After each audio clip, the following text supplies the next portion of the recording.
প্রায় লাখখানেক মানুষের শেষ আশ্রয়ের নাম কড়াইল বস্তি। গত 2 দশকে অন্তত 20 থেকে 25 বার অগ্নিকাণ্ডের ঘটনা ঘটেছে এই জনপদে। ফলাফল নিম্ন আয়ের মানুষদের সর্বস্ব হারানো হাহাকার। সবশেষ গেল বছরের 25 নভেম্বর ভয়াবহ আগুনে ভস্মীভূত হয়েছে 1500 ঘরবাড়ি।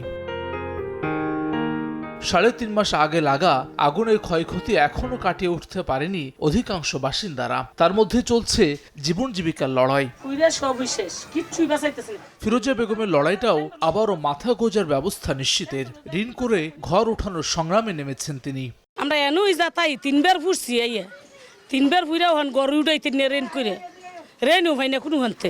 পাশের গলিতে দেখা মিলল গৃহিণী জবেদার। সংসারে একমাত্র উপার্জনক্ষম ব্যক্তি তিনি। উনুনে রান্না চড়িয়ে জানালেন জীবন সংগ্রামের গল্প। আমরা 4 জন মানুষ থাকি, 2 জনে কাজ করি আর 2 জনে বসে থাকে। সংসার চলতেছে, একজনে কাজ করে, আমি ঠ্যাং টুং নিয়ে কিছু করবারই পাই না, আমার অসুখ। বিকাশ পেমেন্টে 10,000 টাকার বেশি অফার। শপিং চলছে তো। বছরে কয়েকবার আগুনের সঙ্গে লড়াই আর 3 বেলা খাবার নিশ্চিতে যখন মূল ভাবনা, তখন পরিবারের বয়োজ্যেষ্ঠদের জন্য ওষুধ কিংবা ভবিষ্যতের জন্য সঞ্চয় রীতিমতো দুঃসাধ্য সব মানুষদের কাছে। তাদের মনেই কিছুটা আশা দেখাচ্ছে সরকারের ফ্যামিলি কার্ড প্রকল্প। এরই মধ্যে সরকারি এই সহায়তার প্রয়োজনীয় ফর্ম পূরণ করেছেন এখানকার মানুষ।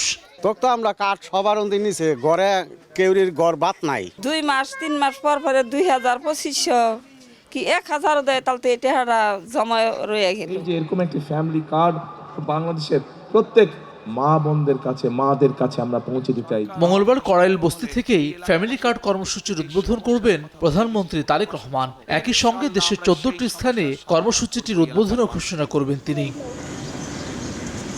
ক্ষমতায় এসেই নির্বাচন ইশতেহার অনুযায়ী ফ্যামিলি কার্ডের উদ্যোগ নেওয়ায় খুশি নিম্ন আয়ের এসব মানুষ। অনেকেই স্বপ্ন দেখছেন কিছুটা সঞ্চয়ের, কারোবা ঋণ পরিশোধের দুশ্চিন্তা থেকে মুক্তির আনন্দ। মাসে 2000 টাকা ওষুধের খরচও লাগে, ও টাকাটা যদি দেয় ওষুধ একটা খরচ চলে জায়গা। আমরা একটু বাঁচতে পারলাম, চলতে পারলাম, একটু ওষুধ পানি খাইতে পারি। কড়াইল বস্তির ঘরে ঘরে পরিশ্রমী আর উদ্যমী নারী। এখানে বসবাসকারী প্রায় 50,000 নারীর অধিকাংশই কর্মজীবী। বেশিরভাগের কাঁধেই সংসারের হাল। ঠিক কিছুদিন আগেই আগুনে ভস্মীভূত হয়েছিল এসব ঘর। সেখানে উঠছে নতুন স্থাপনা। মানুষ স্বপ্ন দেখছেন নতুন করে বাঁচার। সেই স্বপ্নে আরেকটু পালক যুক্ত করছে সরকারের ফ্যামিলি কার্ডের মতো উদ্যোগ। এসব মানুষদের প্রত্যাশা সঠিক মানুষদের হাতে যথাযথভাবে পৌঁছে যাবে এই ফ্যামিলি কার্ড। মেগা প্রজেক্টের পরিবর্তে ফ্যামিলি কার্ডের মতো উদ্যোগকে ইতিবাচক হিসেবে দেখছেন এই গবেষক। তার মতে সাধারণের জীবনমান উন্নয়নে এটি যুগান্তকারী উদ্যোগ। তবে কার্ড বিতরণের স্বচ্ছতা নিশ্চিতের উপর জোর দিচ্ছেন তিনি।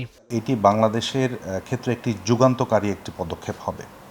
আপনি যদি দেখেন যে রাষ্ট্র তার রিসোর্সকে সরাসরি একটা নির্দিষ্ট জনগোষ্ঠী, বিশেষ করে যারা নিম্ন আয়ের, তাদের জীবন মান উন্নয়নের জন্য তারা ব্যয় করবেন। এই যে সিলেকশন যে প্রসিডিওর আছে সেটা অত্যন্ত সুন্দরভাবে করা উচিত। আমি আবারও বলবো যে এই জায়গাতে অনেক রকমের জালিয়াতি হয়, দুর্নীতি হয়, যে জিনিসগুলো আমাদেরকে অনেক সময় সংশয় সন্দেহের মধ্যে ফেলে দেয়। নারীর ক্ষমতায়ন নিশ্চিত করতে ফ্যামিলি কার্ড পরিবারের মা বা নারী প্রধানের নামে ইস্যু করা হবে। পাইলট পর্যায়ে প্রতিটি পরিবারকে মাসিক 2,500 টাকা নগদ সহায়তা দেবে সরকার।